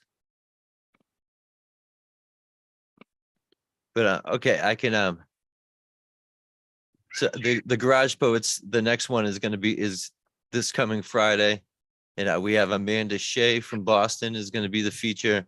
She just won the Best Spoken Word Artist, the Boston Music Awards. So we're excited to have her feature. Check out our YouTube at the Garage Poets for the Zoom information on that. Otherwise, I think I'm gonna go into my poetry set here. I'm going to start off with a poem that Marissa is publishing in a anthology, American Graveyard. You can pre-order yourself a copy of that now in the Red or Green Books. You can send a copy to your senator. Make sure your senator gets that, as it's a collection of anti-gun violence poems. And we want to make sure we can get some legislation going and keep guns out of the hands of people that don't want to go and fire up a bunch of school kids, All right, so here's this poem. It's called The Family Politics. When my dad tells me my uncle is skipping the family reunion so he can travel to a Trump rally in Pennsylvania, I think about my mom uploading official records into an internet database to prove we descended from John Adams. And it feels like we have been avoiding our family obligations. Not like we should have attended more summer barbecues but like we left work unfinished somewhere along the line. Now that our courts give more protection to preying on field after high school football games than they give to choice in women's health decisions, and Congress cares more about getting likes from QAnon conspiracy theorists than they care about protecting school children from mass shooters. The significance of July 4th coming and going while we watch the January 6th hearings on TV pulls through my intestines like I'm crammed shoulder to shoulder in the back of a Ford Escape with John Adams and every other man I've been related to on a road trip to nowhere, poorly attempting to hold in a fart laced with the odor of personal responsibility. I'm reminded of when Trump told the Proud Boys to stand back and stand by, and the role that the choices my ancestors made played in getting us here in the first place. Then I try to picture what it would be like to live in a world where doves and wolves bathe each other in truth. When my wife ran for city council, the question she was asked most was who's going to watch the kids. That's family politics. Yeah, you can get that in American Graveyard. Go on, check out Red or Green Books. Lots of good things, books, poetry you can order there. All right. So this one here is called Water Dance. And then I just rewrote the ending here right before the show. Yes. So we'll see how this goes. A maybe 12-year-old girl, hair meticulously twisted, watches me dance with my carriage while her mother loads their items onto the conveyor. When I get into the part of my routine where I'm swinging a jug of water over my head, the girl asks, "Are you going to drink that whole gallon?" "Not all at once," I said, thinking I was clever. The girl replied, "My uncle can drink an entire gallon in one sip. My uncle told me white people love Donald Trump. Do you love Donald Trump? Did you vote for him?" I said, "No, I can't stand that stale Cheeto. But your uncle isn't wrong. It's just I'm a socialist." When the card reader chirped a chip malfunction, the cashier chided the girl's mother. "You can put some of those ice creams back if you need to." The girl's mother taps her phone to the card reader. Mobile pays for their groceries before taking her daughter under her arm. When I get back home, I stand on my porch, listening to the results come in over the radio, challenging myself under the moonlight to drink the entire gallon of water in one sip. I didn't even make it to the top of the label before heaving all over myself. I was still mad about what they had done to Bernie, so I didn't vote. I guess that makes twice I failed in one night. That was Water Dance.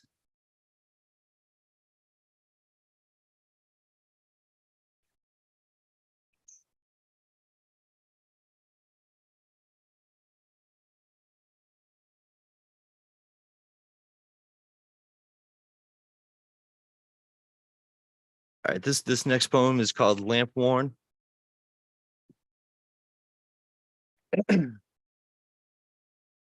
Your next life will be the bookcase where you shelve all your previous selves.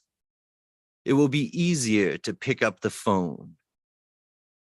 An audacious voice will convince you Ted Danson's hairpiece is an AI programmed to make all your decisions.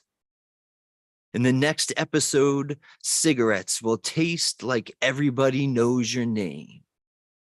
There are plot devices unfolding that haven't been revealed yet. In the coming episodes, memories will gurgle from the recesses of your cacophony. Your subconscious will manifest a potentiometer. Field operatives will tamper with your belongings. There is a meal set out for the crew. Box lunch and wax apples. The bathroom doors are locked. No one's sure who these freelancers are. In your next life, you will watch reruns of Cheers on your phone as you commute. The phone number that will conjure most like muscle memory in your next life has started seeping into the definitions of the episode you are currently living. The numbers carry within them the ability to evoke a pattern that will bounce around the trepidatious twitchings of this cartoon you seem compelled to draw yourself into. In the coming days, the dream you've been handcuffed to will show itself to be adjacent next season's intrepid jackals. In the next episode, rapid eye movement will increase. Ted Danson's hairpiece will break free of its programming. Lamp worn, shadows and glue, radiating the confused frustration of malignant singular focus, yelling, Norm, Norm, come back to your stool, Norm. You know we will find you. Thank you. That one's on lamp worn. I forgot to set my timer. So how long have I been going? Okay, so you started at 7:31. It is almost 7:41, so you have roughly 10 to 12 more minutes. All right, great. All right. Well, all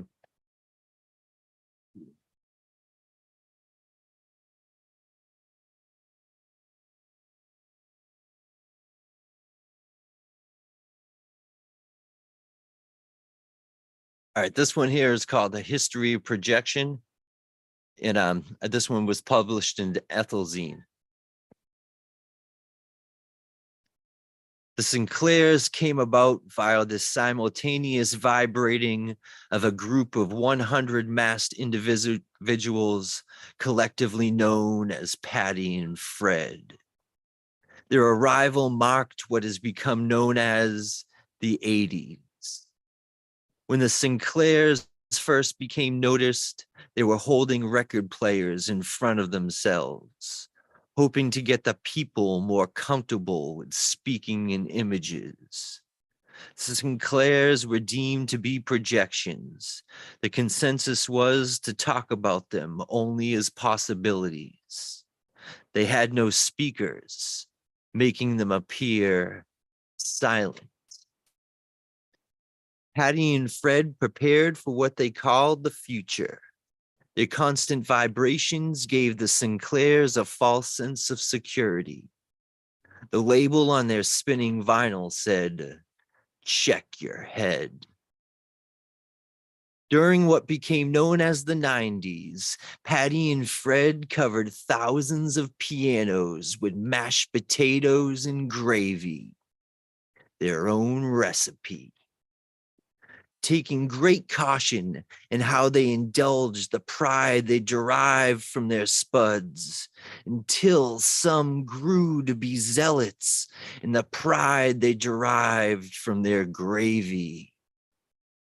This shift in consistency caused the mass collective to split into waves consisting of 5 Patties and 5 Freds, bringing about an era of phase cancellation we have learned to refer to as the aughts. During this time, the resulting sound from the wave vibrations flipped phase with each other, resulting in the Patties and Freds being unable to hear. This time alone provided the realization they had harbored the editing capabilities necessary to shift their vibrations milliseconds into the future, pulling the waves just far enough apart to be heard. They would go on to develop what has become known as dissonance. Not being taken seriously had its advantages. Not being seen as anything more than possibilities, the Sinclairs had time to develop their projections without arousing suspicion. The Sinclairs subtly appeared in the surrounding environment by establishing themselves as minor celebrities, becoming backup singers and mayors, weathermen and third base coaches, more and more inserting what have become known as memes into the things people take for granted. The Sinclairs honed their skills, outlining the full spectrum.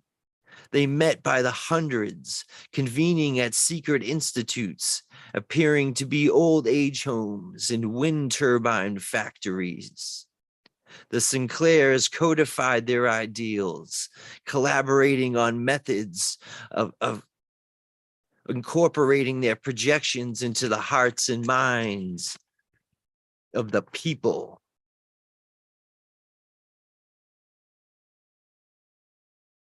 New pages. The consensus was this was not the right time to reveal the source of the memes. The possibilities are what make them so attractive. This realization brought about what has become known as the internet.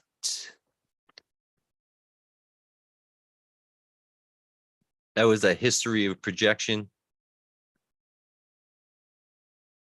You know.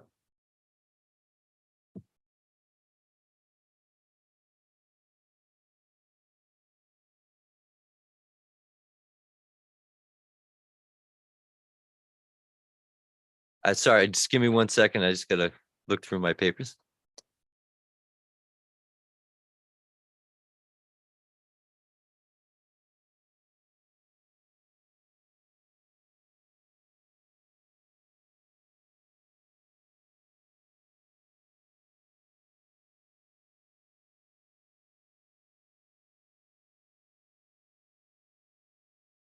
All right, this poem is called Subliminal, and you can get it at Bonfire Lit.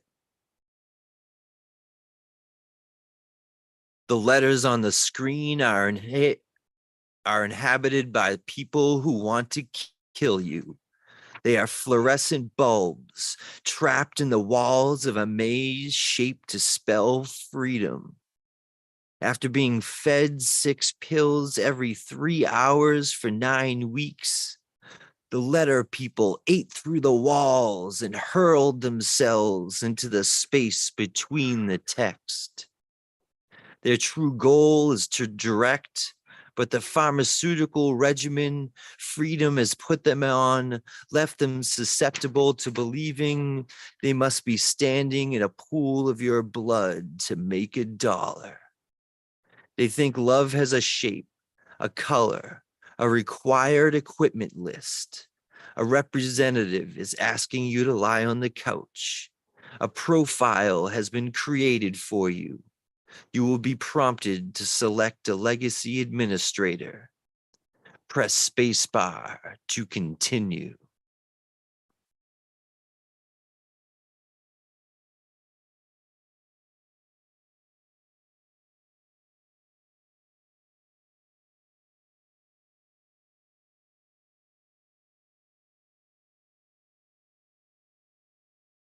I think that's good. I think was that 20 minutes? Or You're well, actually, no. But if you don't have to use the full time if you don't want. I mean, you technically have like 3 or 4 more minutes. But if you do not right, want no, to use the full time, you don't have to. I have one short one. I think I'll end with Okay. this one. You know, we used to begin things when I was a kid. You would, I don't know, growing up in Massachusetts, anyways, everything started with the Pledge of Allegiance. So now we'll end with my version of the Pledge of Allegiance.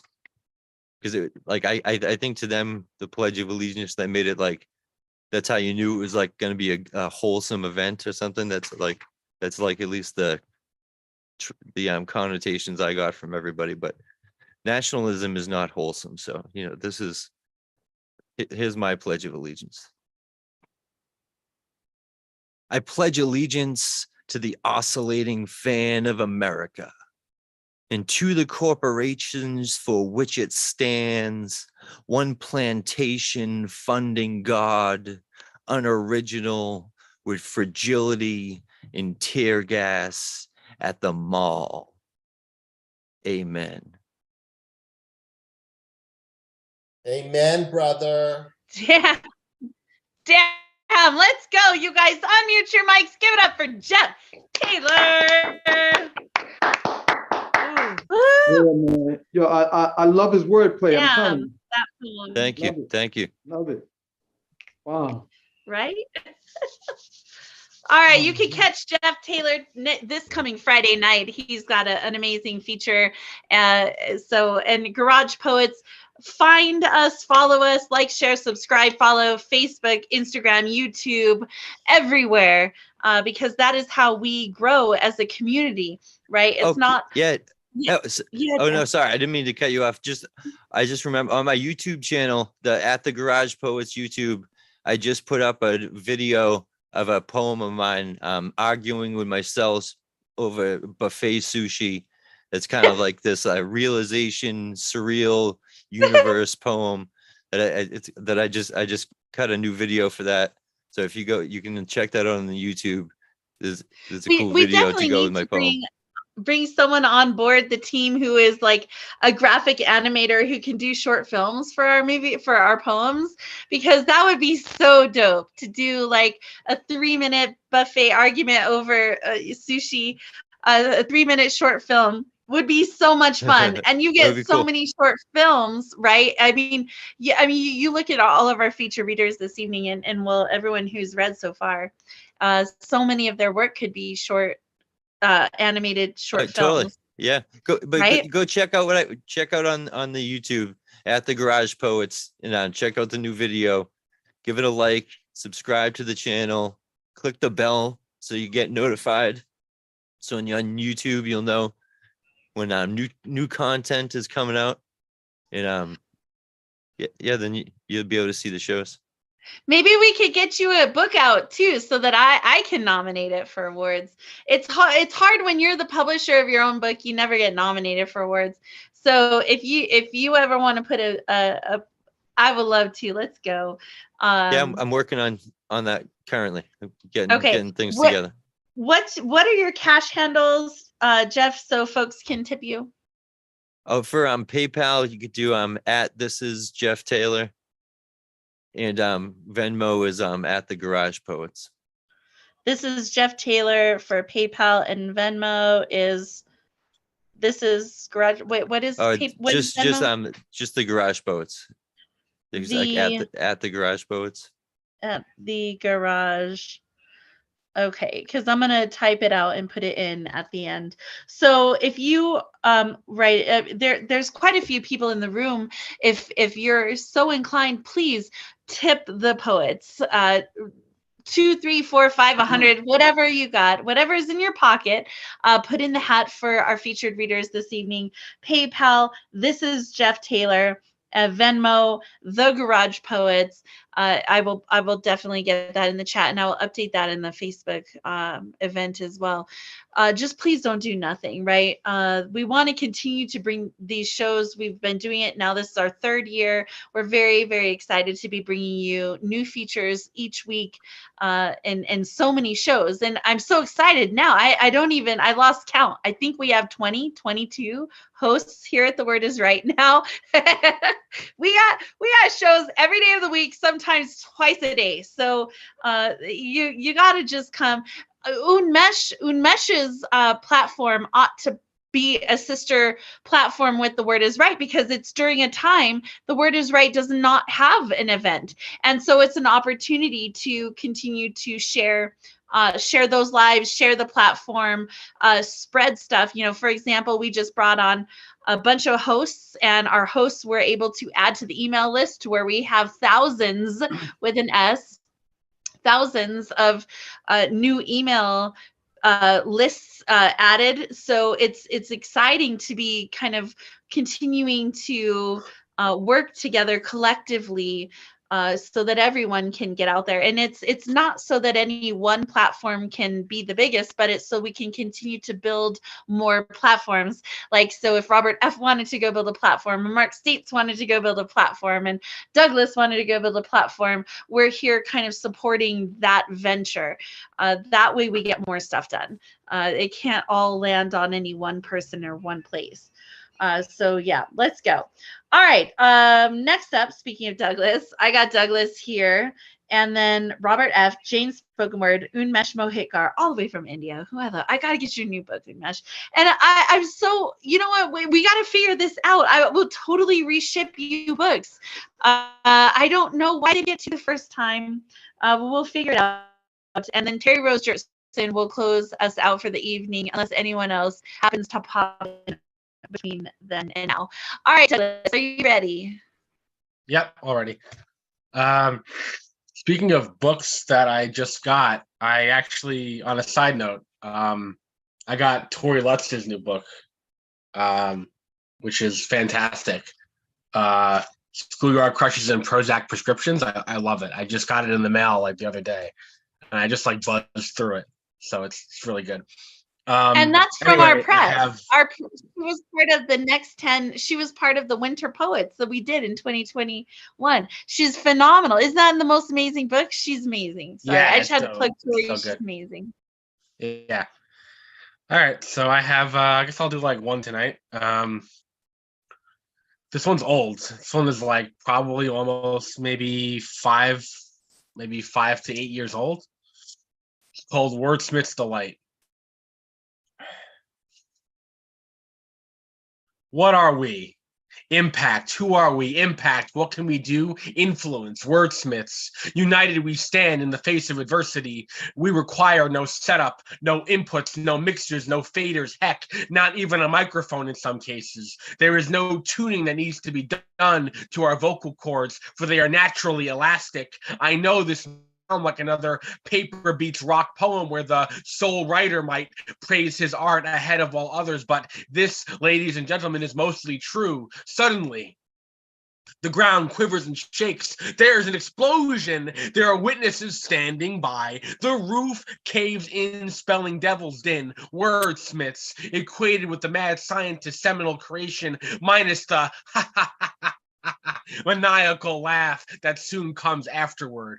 Wordsmiths, indoctrinated orators, pinning down the cosmos before Copernicus, Galileo, and Newton. We need no tools of measurement, no calculations made, freebasing words in and out, blending mixing patterns, laced in hums of breakbeats and gramophones. We've just been upgraded to MC status. Raise the roof. Wow. All in the course of one poem? Crowd gathers, we lather the butter, we are organic, many call us orgasmic, slicing through hearts and repatching them, enlivening crestfallen victims of crises, attempting to dismantle establishments of power. This is who we are, wordsmiths. Don't stigmatize us. Categorize our factions that bring you the most satisfaction in many of your days as you sit there perplexed at open mics, slams, festivals, street corners, basements, off roads. You can find us anywhere, all over the map internationally, never as blips on a radar. We are mainstay chess pieces, the kings and queens of wordplay, the front runners of a new frontier. Let us mold these spider webs to bolster falling buildings that hurtle toward our conscience. Let us toss a monkey wrench into mouse traps that seek to clamp our lips shut. Let us be who we are and let fate and maximum skill allow for the rest. The ultimate test. Our creations take shape in the wee AM hours or late at night or mid-dream, rousing us from slumber. Gasoline dreams powered by our waking selves and vice versa. Inspiring graphic artists to practice their cursive, widening this mode of expression, standing together like a phalanx about to charge, a battle that remains ceaseless. Perhaps one day poets will once again rule the day. Yes, let's go. We're the day. Yes. Oh my God, let's go, Douglas. Welcome, welcome. I'm glad you're here. Make sure you guys drop your social media links in the chat so y'all can follow each other. We're constantly evolving at Word is Right. We're finding new folks. Folks are finding us. I shouldn't say old, but past poets are coming back to touch base. So you never know who you're going to meet at Word is Right. It is really, truly a melting pot of people. All right, next up we got Robert F. talking about melting pot of people. We got Robert F. Oh, looking spectacular. I love the filter. And then Jane Spoken Word, you are on deck. Good evening. I'm Robert Fleming. I'm a graphic artist and writer from Delaware. And I want to start off with appreciation for Jeff Taylor, who had at his Garage Poets about a month ago a feature called Matt Wall. And he is the publisher of a one-page poetry sheet called The Blood Rag. And after I heard Matt read, I was encouraged to submit to his magazine. And in the issue which just came out, there were 3 people who have attended Garage Poets who were included. One is Rich Boucher. The other is Matt Wall, who is the publisher, and myself. And I'm going to share my submission. It's a series of 6-word flash fictions. Madam Chopstick Walker trips on kabuki. Melt Marilyn Monroe into a pizza. The hungry poisoner fed a pear. Praying the tea will be strong. Iron brick to Annabelle Lee's silence. 5 bullets left in the barrel. My vocal cords speak for silence. And I want to share briefly about a few of my upcoming projects.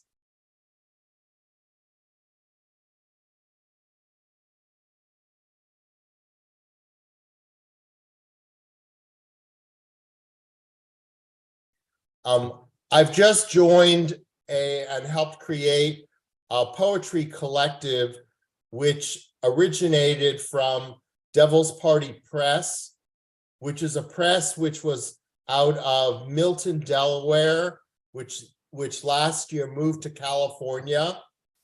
And they traditionally were publishing novels, and this year they've chosen to publish 2 poetry books and 4 next year. And we're starting with publishing a collective of poets who've been published before by Devil's Party Press. So this is the start of the Facebook page. Not very much on it. And tomorrow, hopefully we will have a web page. And then next Sunday, we'll be meeting to have another Zoom meeting. And I'm very excited about this opportunity to work with Devil's Party Press. They've been a great supporter and promoter of my work. And some other projects that I'm working on is on February 28th, through the Poetry Academy of the District of Columbia, I will be one of the readers on Planet Poetry 28. I will be sharing on visual poetry, how to use white space in a poem. And then in March, I will be readers at two Delaware publications. One is Delaware Bards, which will be having a book launch March 15th in Dover, Delaware. And we will also be having, for a publication last year called Solstice, we will be having a reading at the Milford Library. So thank you. And I always thank you, Marissa, for giving me the opportunity to connect and meet new people. And I also want to thank Jeff for helping me make the connection with Matt to get into Blood Rag. Awesome. Thank you so much, Robert F. And you know that Matt Wall is here at Word is Right now. So he's going to be doing the first and third Thursday night as a prequel to the New Eurekan Poets Cafe. And then Arsene is going to be here on the second and fourth Thursday nights as a prequel to the New Eurekan Poets Cafe, because Ray Jane, who is also a host at Word is Right, she hosted the New Eurekan Poets Cafe Thursday nights. So we want to make sure that anything that we host isn't conflicting with her, so that everyone can go to everything and no one feels like they have to choose. So creating lots of things in places where it's accessible and in the timing is kept in mind is important. So Matt Wall's show will be debuting soon. You got to go check out the Word is Right's Facebook page for that. And I believe we may be featuring him here also in March, right here on the double feature Saturday nights. All right. Next up is Jane's spoken word. I'm so excited. Jane has hung in there, and she has stayed up late, regardless of whatever else is going on in the world. So she's going to read, followed by Unmesh Mohikar and Terry Rose Jerson. And if I missed anyone, let me know. But yes, Jane, spoken word, the floor is all yours. Oh, thank you. And thank you, poets, for sharing your work tonight. And since it's Black History Month, which should be Black History every day, I will honor my ancestors. So I'm tired of this ageist bullshit. You don't know what box I fit, you little shit, looking all sideways at me, wondering who the fuck this white lady be, cracking on my not your race. You ain't never seen my Pepe's face, all dark and leathered, his history erased. War painted and standing brave from this world all the way to his grave. I'm on a vision quest to honor my war chest, celebrating all my relations with sacred incantations. I am a poet, not a blow-up doll, not a picture in your pocket. I'm the examiner, not a stone on your finger, not a dollar in your wallet. I'm a rhymer. I'm here to spit. You little shit, you don't know what box I fit. Give me that mic, I will spit fire. Give me that mic, I will float bars. Give me that mic, I'll shine a light. Give me that mic, I'll take you fucking higher. You little shit, cut the bullshit. You don't know what box I fit. I'm all about looking for the place that's it, where complexion ain't the connection to who you think I am. I'm just a ream of paper and a burning hot fucking pen. Peace, yo. Woo. Holy Peace, fucking girl. shit. Fuck Jane. I went to get the toilet paper. Wow. Oh my God. Do you want to read another one, Jane? Oh, yeah, I'm sure I can No, find No, let's go. another one. Oh, all right. So let's see what I got. Right. Oh, I just wrote this. Oh, wait a minute. Where to go? Where to go? Where to go? I just wrote this like 2 days ago. Where is it? Here it is. So it's rough format. It's going to go through a lot of changes, which my pieces always do. So it's called Stardust and Sage. Born of stardust and sage, conjured forth from juju ink. Je suis la sorcière de la lune, forging incantations, inking voodoo. I weave time into words, straddling the precipice of light and dark. Woeful dreams bewitch my pen. Shape-shifting shadows banish my forever, resurrect my ghost. As the blood moon drips crimson tears, scarring my back with dying embers, I am nothing but a dead poet in disguise, wailing tragic whispers of lamentation, chasing monsters that lurk in obscure shadows, where forgotten dragons are waiting to be slain. I am the echo, haunting the ash heap of mind. Piece, yo, second piece. Let's go. Oh my God, you inspire me to write about dragons. Let's go. Good, good, good. Let's, let's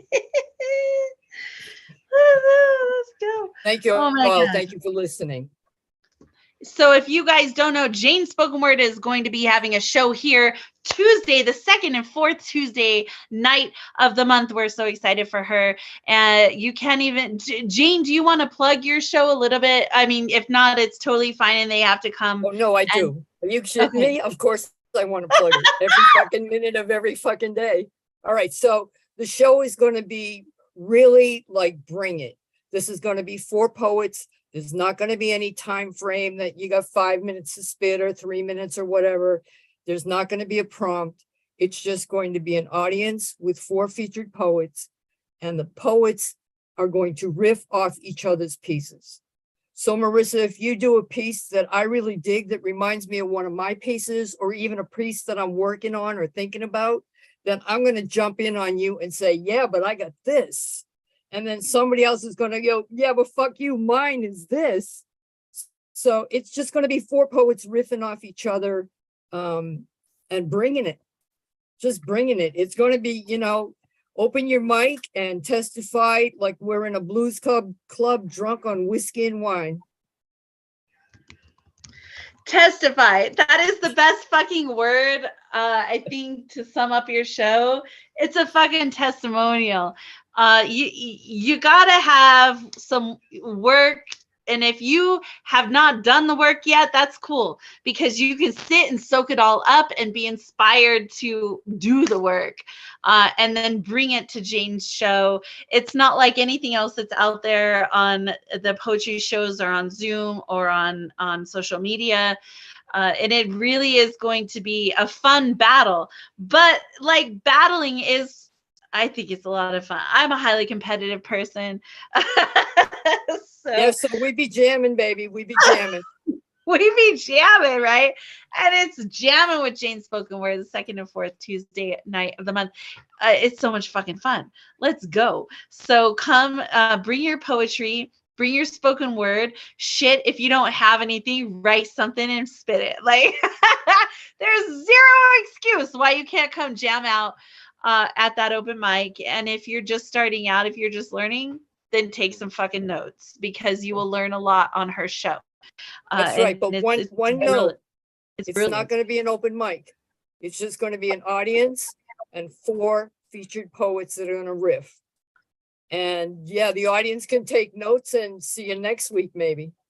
Yeah, if you've right, got the balls exactly. to jump in. Yes, exactly right. So she's capping it each week. She's only taking so many poets. So you've got to get with her to find out how you get in, get on the show. And if you're gonna come jam, you gotta jam out. Like it's straight up. It is a no bullshit thing. She's not wasting her time on anything.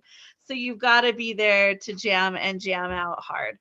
So we're so excited to have you coming to start, Jane. All right. Her poster, her event, all of that stuff is up on Facebook and Instagram. It's everywhere Word is Right is. So you should have zero excuse as to why you didn't know.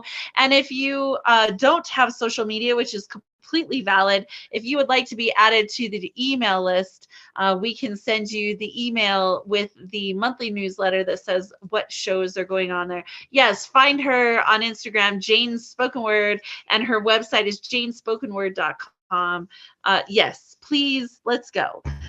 This is how we all win. All right, two more on the open mic list tonight. We got Unmesh Mohitkar all the way from India, and then Terry Rose Jertson, chameleon poet herself, all the way from New Jersey.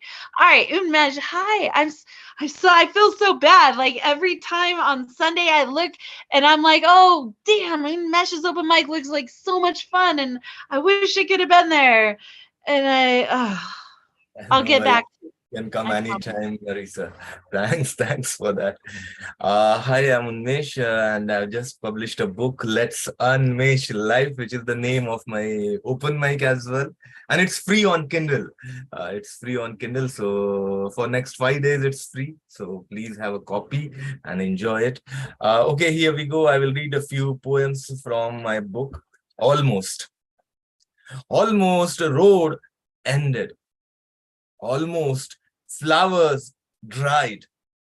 Almost fuel finished. Almost water bottle empty. Almost sweat dried. Almost book finished. Almost toast roasted. Almost ghost dead. Long live the frozen dreams gliding through the dark clouds. Morning arrived, smelling like fresh coffee. Morning arrived like fresh coffee. That was the first one. Then I got a very short one. Fortunes misfiring spectacularly. Fortunes misfiring spectacularly. Raging fire, drinking last water drops swiftly. Fortunes misfiring spectacularly, raging fire, drinking last water drops swiftly. And I will end with a shorter one once again. Sprawling thoughts, haywire, livewire, crossfire, hellfire, ceasefire, inspire, always entangling, surrounding like barbed wire. Always entangling, surrounding like barbed wire. Thank you. Thanks a lot, Marisa. You are awesome, and I think we have met for 2 years back or something, and it's brilliant. At least like 2.5 years ago. But I swear to God, you're the only man who makes bed bugs and barbed wire sound pleasurable. Yeah. The barbed wire. It's like I'm like wrap me up in it like a warm blanket, and I'm like, wait, it's barbed wire, but Unmesh makes it sound amazing.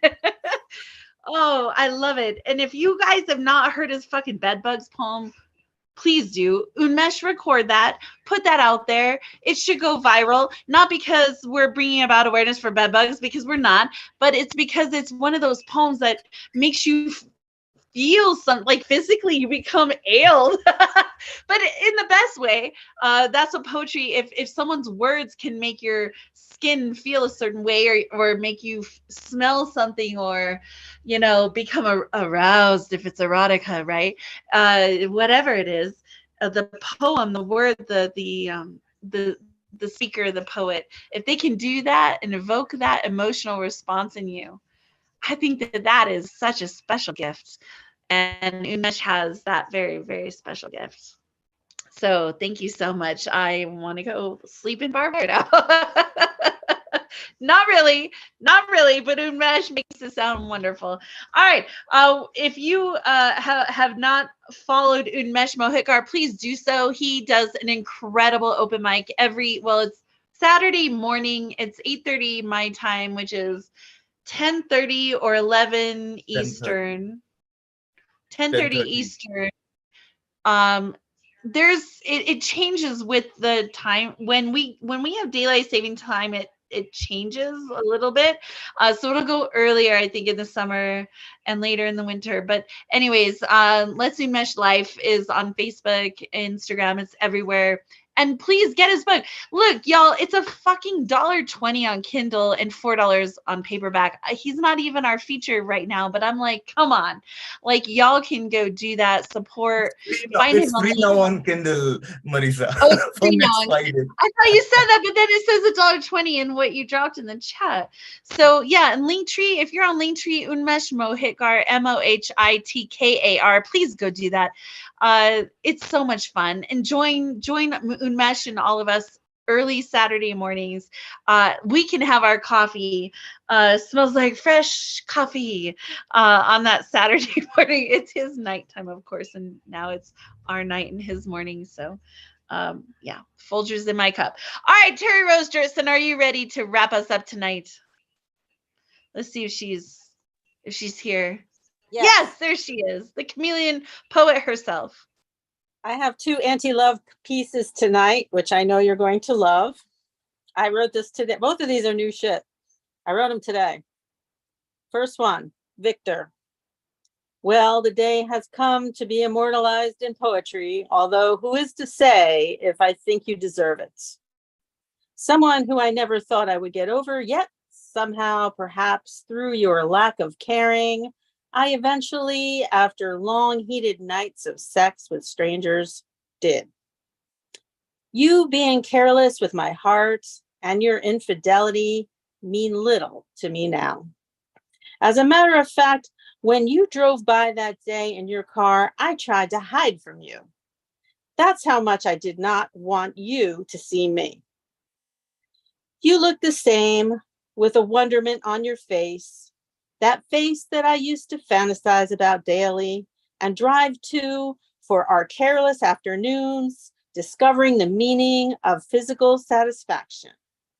But at leaving, mentally tormented. I wrote all my feelings for you in notes left on your car windshield when it ended. I had hoped that one day you would change your mind, but you didn't. And the last time I locked eyes with yours, I felt nothing. I could not take back history. That's that one. And I have this second piece. The promise of love and living happily ever after is a premise that is as impossible as it is ridiculous. Of course, we will be unhappy. It is always the other side of the shiny new coin that will inevitably tarnish through the constant forces of saltiness and careless handling by so many people. Well-meaning, of course, always well-meaning. And what are we to do now that we have realized that this is the inevitable end? Hopelessly try again, or give up on the idea entirely and resign ourselves to the fact that we were conquered by this idiotic idea of love. Taken in once again by the ingenious marketing minds of Hallmark, my logical mind knows this is the case of wanting utopia. They know what we want, so I will force myself to go out and spend my last dollar to honor this stupid holiday where we're expected to show our appreciation for the tender-hearted companion or family members. We must show them our love. We will force the candy, the cards. We must show we care. We will not be denied. They will reciprocate, and in turn will not be denied. To deny this is to deny everything. I messed up the ending, but you get the idea. Let's go, Terry Rose. Let's go. Oh, it's just a wanting utopia. Yes. Oh my goodness. Let's go. If you see the beautiful image behind her, that is the cover for her book. Chameleon Chronicles, Words Never Spoken. It's a beautiful book. And it is full of her artwork as well. It's found poems, blackout poems, whiteout poems, her photographs. Like it's not just poetry, it's a lot of her artwork as well as in that book. It is such a gorgeous book. You can order it from her. She'll send you a signed copy. Yeah, please do so. If you don't know what to give the person in your life, and they probably happen to be female, her book would be a great as an adult gift. It would be a wonderful gift. It's truly so. I think like Generalissimo's like the gift to give your. Yours and Generalissimo's books are like the gifts to give people that you don't know what to give them. Truly, because they're funny and they're witty and they're just so freaking different than anything that's out there. I just absolutely love it. So yeah, Thank please you. do. If anybody All right. wants to contact me, wait, I wanted to give the way to Yeah. contact me is Teresa Rose Jurtson on Facebook, and I could change my handle on IG from iFunny's mom to the Chameleon Poetic, because IG likes to do some strange things with my accounts when they get up in numbers. And I don't think that's an accident. Right? Instagram likes to mess things Yeah. up. But I am super excited to reiterate that Terry Rose Jurtson is going to be doing the last Saturday of the month karaoke night here at Word is Right starting in April. Yeah. So we're so excited to have Terry Rose be part of our Word is Right family and to have karaoke, because for so long we've been doing karaoke at the New York Post Cafe online, and they're shutting that down. It's no longer going to be available. So what the hell do the rest of us do who want to sing and hang out together in the comfort of our own home? Well, we just bring it to the Word is Right.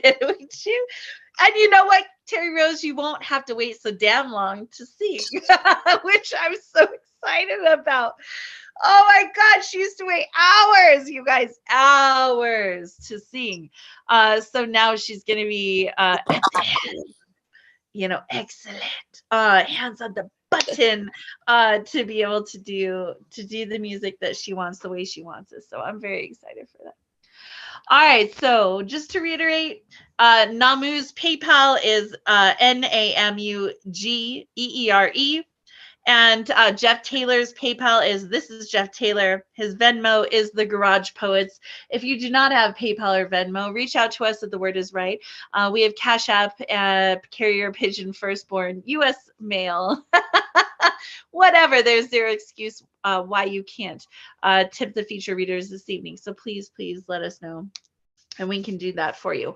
All right, so this comes to the end of the show. Next Saturday, like I said, we have William Washington and Mr. Speaker are going to be here. So I'm very excited. And then the last Saturday of the month, we have Mike K. Nichelle, Kendra, and Gifted. Those two women are just fire. So I'm excited. You got men fire, then women fire to finish up the month of February. We're so excited to be having them. We're booked right now into April, so lots and lots of things are happening for The Word is Right. Thank you all so much for being here.